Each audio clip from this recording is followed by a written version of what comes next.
So the Northwest Coast natives of today live on reservations and reserves. They've gone through all kinds of issues as well. Remember, fishing and kind of these resources are valuable to both Canada and the United States. In Canada, they put a temporary ban on potlatching, and it was lifted in the 1950s. Fishing rights have been a major issue, especially with the Makah tribe. They were basically there was a reversal on whale hunting, and then they were allowed to whale hunt. 1998. By 2007, they had made it illegal, and a group of macaw had harpooned a whale and basically were detained. This is a fascinating, interesting dialogue that peoples of today are having, right? Ultimately, you have anthropologists and kind of supporters of Native Americans wanting to be able to have their life and return to the way that they lived.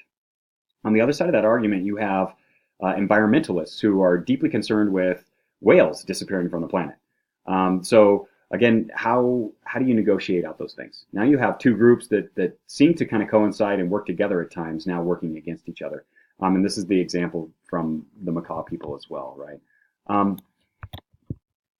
Make sure that you guys, again, this week, kind of you're on your own with the Kwakiutl peoples and kind of their traditions, and really these are kind of the areas that you're going to want to focus on.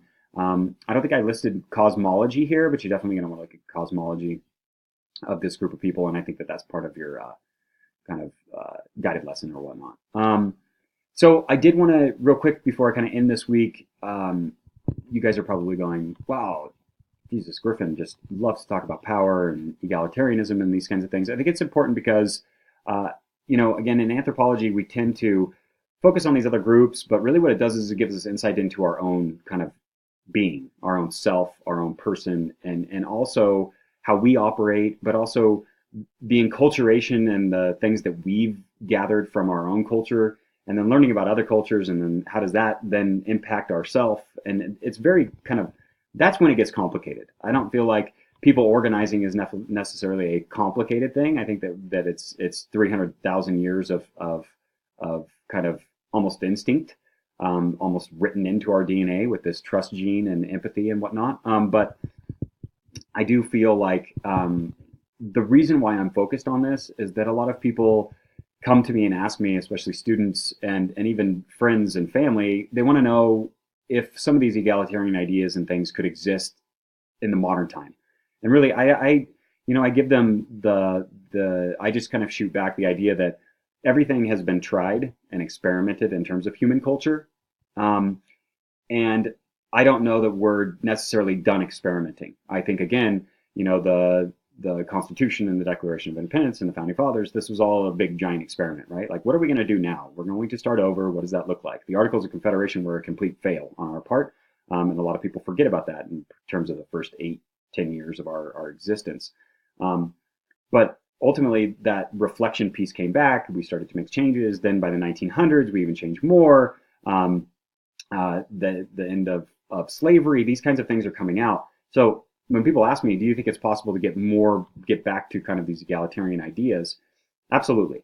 Can culture change kind of these perspectives? Absolutely. Again, I told one of my classes yesterday that, if every adult started saying the same thing about trust and the importance of character and cooperation and getting along and not having power over each other and those kinds of things, if we all said that, from our politicians down to our celebrities, down to all of us, down to our children, this would drastically change our culture, just in words, right? And conversation. So again, through policy and through these conversations, yes, I do believe that if everybody in this class has a hard time, maybe not everybody, but if people have a hard time understanding egalitarianism and how it fits into our life, you can see little vestiges of it, right? Like us voting for laws on our own, where we basically write constitutional law in California.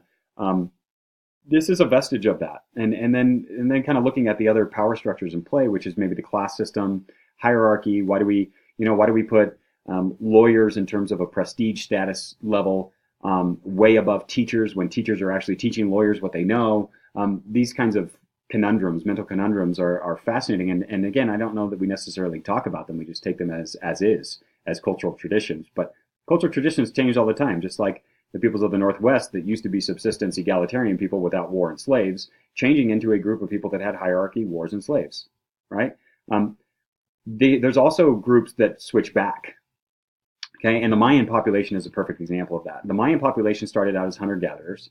They, over thousands of years, worked into this amazing empire, basically city-state empires, and built monumental architecture that still exists today. And then ultimately, at some point in the 1300s, maybe, started to just basically lose all interest in that and just walk back into the forest and create egalitarian societies again.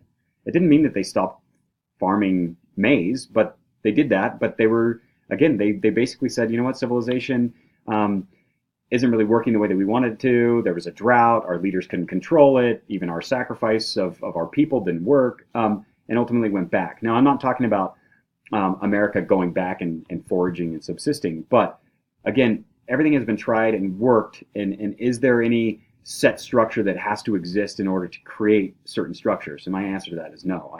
I absolutely believe that everything is on a spectrum, but that spectrum keeps getting drawn out by new experiments and experiences and new people, right? We're not necessarily on a circular line of history, which is fascinating to me. Again, it's much more of a moving kind of scatter plot in that way, where every time some new country or new policy gets created, it's some new version. And again, nothing can ever be the same in terms of return to history because we're all different individuals. Again, we could go back in time and say, and look at the first settlement that happened in the Northwest Coast and say, well, this is where it started. This is where they started smoking salmon and created kind of the substructure for this hierarchy. Oh, look, that now they've created the potlatch as part of this whole getting along structure and a vestige of this egalitarianism. We could go back in time and kind of see those things happen. But we need to imagine them at least so that we can kind of experiment at least mentally with our own selves to say, you know what, a lot of these groups had the right idea about things, but how can we add those into our life? And I think that the tough part here is that we are raised not to think that the past did anything right.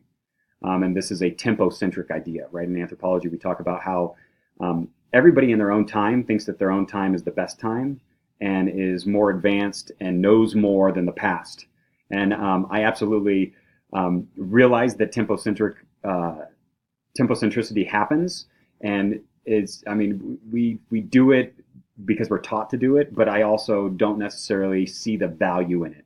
And again, obviously my bias is anthropology, and I have 300,000 years of kind of culture and human interaction to work with. But again, I think that putting all those biases aside and really truly dropping that and going to a best practices idea, which is, so what kind of taboos should we be implementing into our society? Taboos, policies, whatever you want to call them, norms into our society so that we don't have things like school shootings. And again, I think that these are just normal cultural, societal conversations to be having. I don't think that it's just culturally normal per se to just carry on with this is the way that it is, right? Or this is our political parties not getting along. This is just the way that it is, and this is how we're going to live with these things. I don't necessarily think that works because, again, culture is a continuous process, right? If let's say that human contact or the European contact never happened with the Northwest Coast Native Americans, what did that look like? Were there slaves? Were there more slaves when they showed up? We definitely know that the status thing changed, and the marriage structure starts changing, culture starts changing. We know that.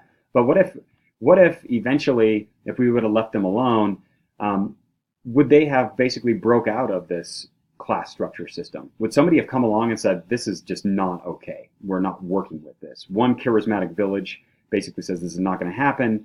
We're going to do things differently, and did it, right? The other thing about your book, and again, I've tried really, really hard not to kind of do the critiquing part, but were these things universals among all of these groups? Were there groups that actually still did operate under an egalitarian system and didn't have this kind of structure with slaves and war? Were there independent tribes within this process that had that? And did they basically disappear when the Europeans showed up and gave these people who seemed to be more related to them in class structure, like, oh, there's the chief, I can talk to the chief, that creates power, and then empower them to basically take over those people who seem to be more peaceful, pacifist egalitarians. Again, we can go back and ask these questions about generalizations and how they exist. And again, I've over the last week, kind of a lot of people want to debate whether or not the idea that the dominant group is always going to dominate, and your egalitarian group is always going to end up, because they're more pacifist, go down, right? And not exist anymore because the dominant group has pushed them out. I think that mentality equals exactly what the prescription is, which is, if we all believe that the group that doesn't have the power is going to go down no matter what, then it's already done, right? And my examples would be Gandhi and Martin Luther King, right?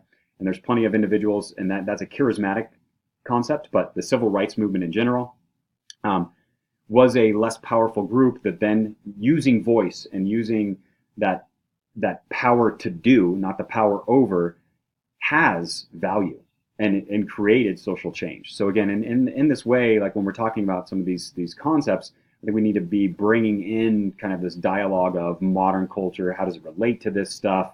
What little problems existed maybe in these societies? And when I say problems, what I don't mean problems in a judgment way. What elements of a culture created other elements of a culture that looks like power and inequality, and then may have created slavery, right? We should be able to analyze those things and say, you know what about in our society? How does that relate? What are the elements of our society that are creating kind of these issues that maybe we're not all comfortable with, but we've been told that we should be comfortable with them because they're tradition.